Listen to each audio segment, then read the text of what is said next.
మనలందరినీ కూడా తలగా నియమించాలని ఆయన ఆశిస్తాడు. తలగా నియమించాలని ఆశిస్తాడు, తోకగా ఉండాలని కోరుకోడు. ఎందుకంటే మనం ఆయన సంతానం.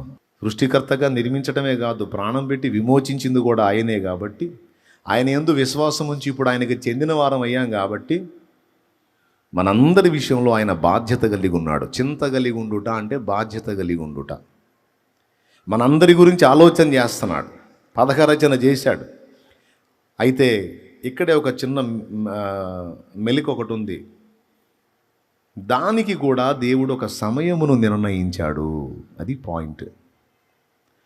తగిన సమయమందు ఆయన మిమ్మును హెచ్చించున్నట్లు మీరు ఆయన బలీయమైన చేతి కింద దీన మనస్కులై ఉండండి. ఇక్కడ షరత్ ఏమిటంటే, దేవుడు నిన్ను నిజంగా హెచ్చించాలనేది ఆయన హృదయాభిలాష, ఆయన హృదయ వాంఛ.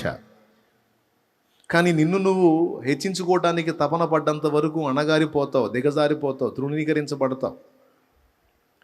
నువ్వు ఎప్పుడైతే ఆ సెక్షన్ వదిలేస్తావో, నిన్ను నువ్వు ఎక్స్పోజ్ చేసుకోవటం, హెచ్చించటం, గుర్తింపబడటం కోసం వెంపర్లాడటం, గొప్పల కోసం తప్పించటం అనే సెక్షన్ ఎప్పుడైతే వదిలేసి, నాదేముందిలే ప్రభువా, నేను ఎంతటి వాడిని ఎంతటి దాన్ని దేవుని చేతి కింద దీన మనస్సు కలిగి ఎప్పుడైతే ఉండటం మొదలు పెడతావో, అప్పుడు సాధ్యమైద్దంట ఆయన హెచ్చించడానికి. లేకపోతే సాధ్యం కాదంట. మీరందరూ కూర్చోకుండా అటు ఇటు తిరుగుతున్నారు అనుకునే వాక్యం చెప్పాతయిద్దా? మీరందరూ ప్రశాంతంగా కూర్చొని వాక్యం విన్నట్లు, నేను చెప్పే వాక్యం మీకు ప్రశాంతంగా చెప్పినట్లు మీరేం చేయాల్సి ఉంది? కూర్చోవలసి ఉంది. ఒకవేళ మీరు సంచరించినచో నేను ఏమి చేయుదును? మీ ఇష్టం వచ్చినట్టు తిరుగుండ్రి అని నేను పోయేదను. అట్లా కాకుండా నేను ప్రశాంతంగా వర్తమానం అందించాలంటే మీరేమి చేయవలెను?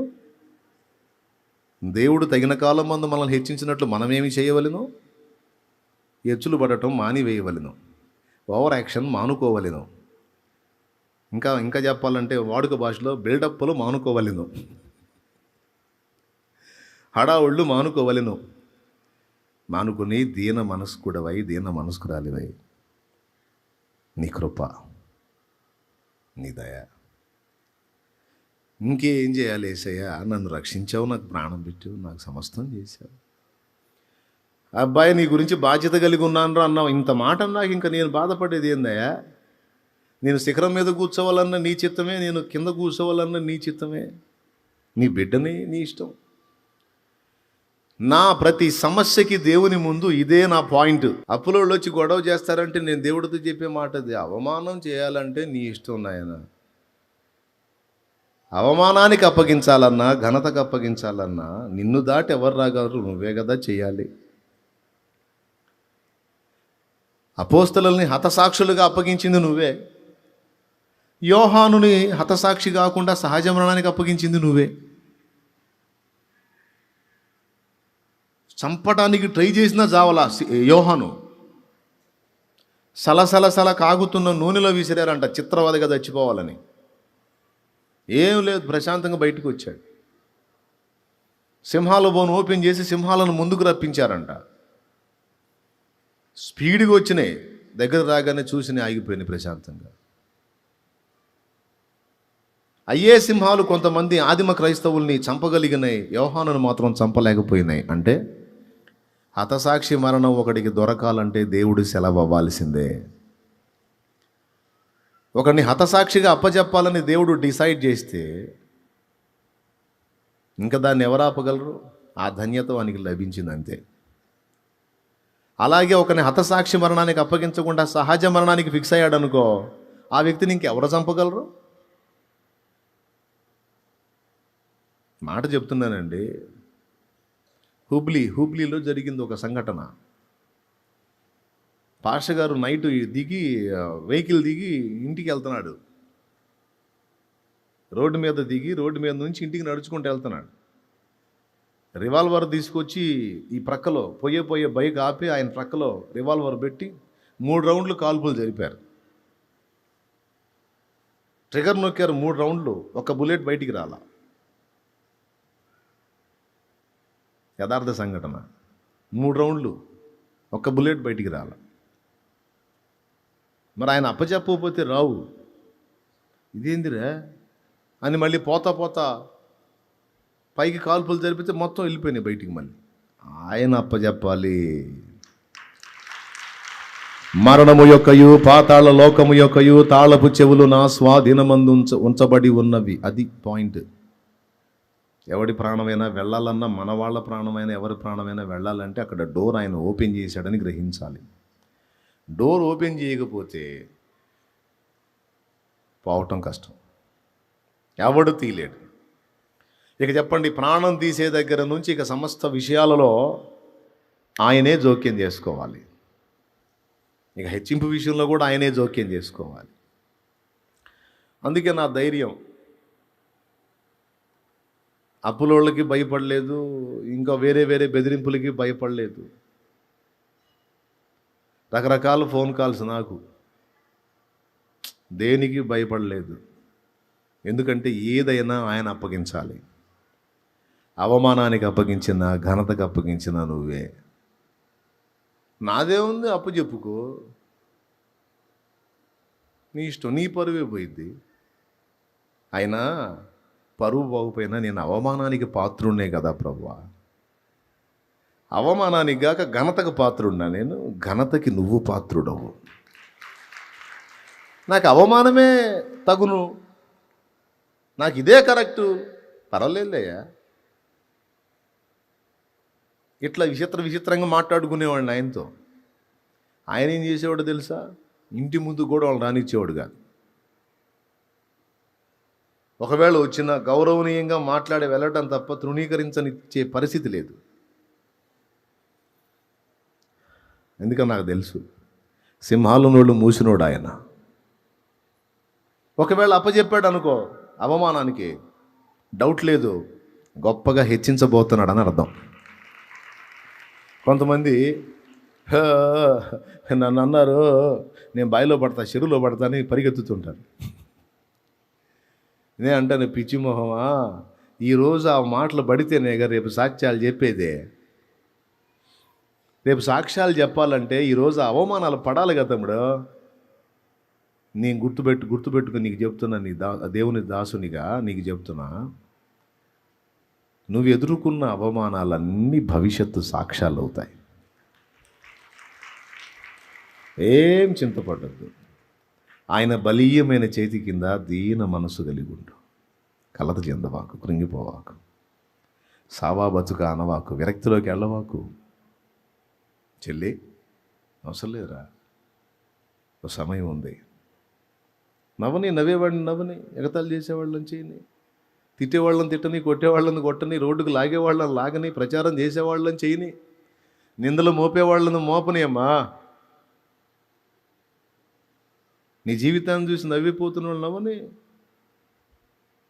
ఒక సమయం ఉంది, నీ దేవుడు జోక్యం చేసుకున్నాడు నీ లైఫ్లో. నీ జీవితంలో దేవుడు జోక్యం చేసుకున్నాడు. ఏం పర్వాలా.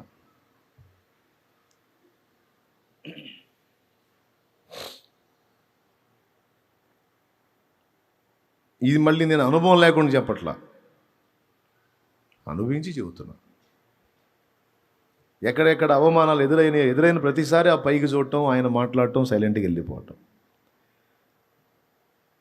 ఇట్లా అన్నారు వీళ్ళు, ఓకే పైకి చూడటం, దేవుడు చల్ పట్టించుకోవద్దు పోన్నాడు అన్నాడు.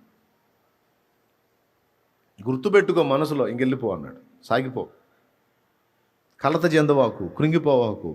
తగిలింది కదా నొప్పి, నోటి మాటల వల్ల నొప్పి తగిలింది కదా, వెళ్ళిపో, ముందుకు వెళ్ళిపో, నేను చూసుకుంటా. తర్వాత మొత్తం రివర్స్ వేసి పడేశాడు. అదే నీ స్థితి చూసి నవ్విన వారే సిగ్గుపడే దినమొచ్చేనులే. అదే మరి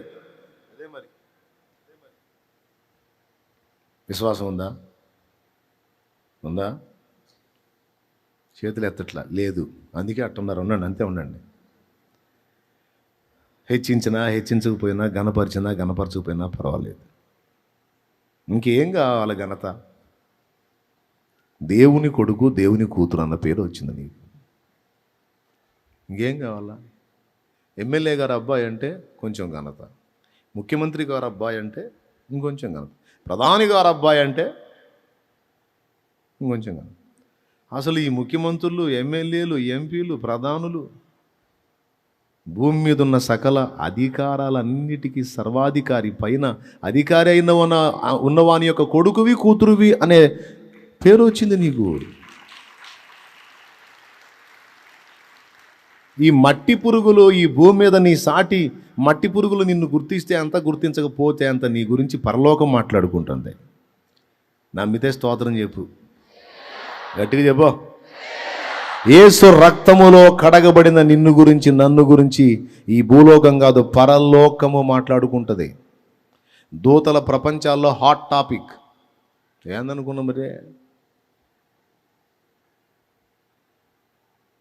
పనికి మళ్ళీ అహబు గురించే మాట్లాడినప్పుడు నీ గురించి మాట్లాడరైంది. అహబు గురించి మాట్లాడినప్పుడు నీ గురించి, నా గురించి మాట్లాడరు. మనల్ని కూడా పిలిచాడు కదా రాజులైన యాజక సమూహంగా. కాబట్టి ముగిస్తున్నాను. దేవుడు నీ విషయంలో బాధ్యత కలిగి ఉన్నాడు. తగిన సమయమందు ఆయన నిన్ను హెచ్చించున్నట్లు ఆయన బలీయమైన చేతి కింద దీన మనస్సు కలిగి ఉండు. దేవుడి కోరిక ఏంటి చెప్పండి? మనల్ని దిగజార్చాలనా, హెచ్చించాలనా? పెద్దగా చెప్పాలి. ఉన్నత స్థితిలో ఉంచాలన్నా, దిగజారిన స్థితిలో ఉంచాలన్నా? అవసరాన్ని బట్టి అనుభవాల కోసం కొన్ని నేర్పుతాడు తప్ప శపించబడిన స్థితిలో నువ్వు ఉండటం దేవుని చిత్తం కాదు. ఖచ్చితంగా నువ్వు శాపగ్రస్తమైన జీవితంలో ఉండటానిక ఆయన శాపగ్రాహి అయింది? కాదు కాదు. ఒకవేళ ఈ భూమి మీద ఉన్నంత వరకు నువ్వు హెచ్చింపబడకపోయినా, కోట్ల కోట్ల దూతల ముందు, భూప్రపంచంలోని అన్ని భాషలు మాట్లాడే మనుషుల ముందు, సాక్షాత్తు దేవుని ముందు ఆయన నోరారా నిన్ను గణపరిచే రోజు ఒకరోజు వచ్చింది. అబ్బో, అది ఇంకా అక్షయమైంది. కాబట్టి నువ్వు ఆల్రెడీ దీనస్థితిలో ఉన్నా, ఇప్పటికే దీనస్థితిలో ఉన్నా, నలుగురు నవ్విపోయే స్థితిలో ఉన్నా, నువ్వు దేవుని దృష్టిలో ఎరుకైన దానివి, ఎరుకైన వాటివి. దేవుని చేత ఎరుగబడి ఉన్నావు, నువ్వు గుర్తింపులో ఉన్నావు. నీ విషయంలో ఆయన బాధ్యతగా ఉన్నాడు, ఆలోచన కలిగి ఉన్నాడు. ఇది జస్ట్ ఓదార్పు యాత్ర ఏం కాదు. బైబిల్ వాక్యం నగ్న సత్యం. ఈ విషయం ఆ విషయం అని ఏమి చెప్పుదును? సమస్త విషయాలలో ఇది నీకు అన్వయింపు.